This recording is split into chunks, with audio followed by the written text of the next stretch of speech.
ஆட்டுக்கால் சூப்பு வந்து எளிதாக ஜீரணமாகக்கூடிய ஒரு நல்ல ஒரு உணவு.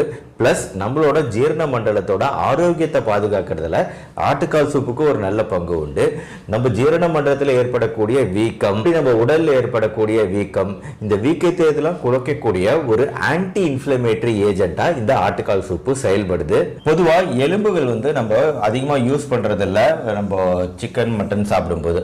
அதுலேயும் வந்து ஆட்டுக்கால் பெஸ்ட்டாக நம்ம சஜஸ்ட் பண்றது எதனால அப்படின்னா, கண்டிப்பா வந்து கோழி மாதிரி நம்ம பிராய்லர் கோழி மாதிரி ஒரு கூண்டுக்குள்ள வளர்க்கறதுல ஆட்டுக்கு கூண்டுக்குள்ள போட்டு தீவனம் போட்டு கட்டுப்படி ஆகாதுங்கிறதுனால கண்டிப்பா அதை மேய விட்டுருப்பாங்க. ஸோ கண்டிப்பா ஆடுகளோட எலும்புகள் கொஞ்சம் ஸ்ட்ராங்கா இருக்கும். ஸோ இந்த மாதிரி புல்லு தின்னு வளரக்கூடிய இந்த பிராணிகளோட எலும்புகள் கண்டிப்பா ஸ்ட்ராங்கா இருக்கும். அந்த எலும்புகள்ல பல சத்துக்கள் இருக்கு. அதனாலதான் நான் இந்த வீடியோல ஆட்டுக்கால் சூப்பு அப்படின்னு குறிப்பா ரெக்கமெண்ட் பண்றேன். பொதுவாக இந்த ஆட்டுக்கால் சூப்பு தயாரிக்கணும் அப்படிங்கன்னா ஸோ அதை வந்து நம்ம என்ன பண்ணுவோம்னா,